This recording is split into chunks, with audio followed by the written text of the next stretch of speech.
Guddu electronics में आपका स्वागत है।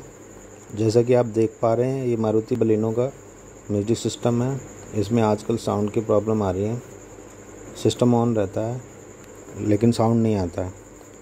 अब हमने इसका मदरबोर्ड खोल लिया है, जैसा कि आप देख पा रहे हैं, और इसको रिपेयर करने जा रहे हैं।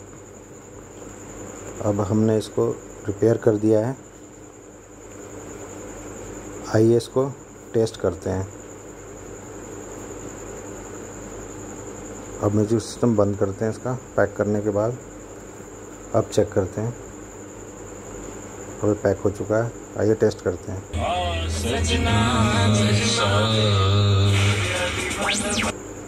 अब ये सिस्टम हमारा बिल्कुल रिपेयर हो चुका है, ठीक हो चुका है।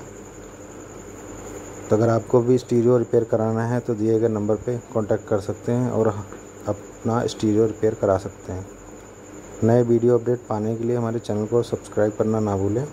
थैंक्स हमारे वीडियो देखने के लिए।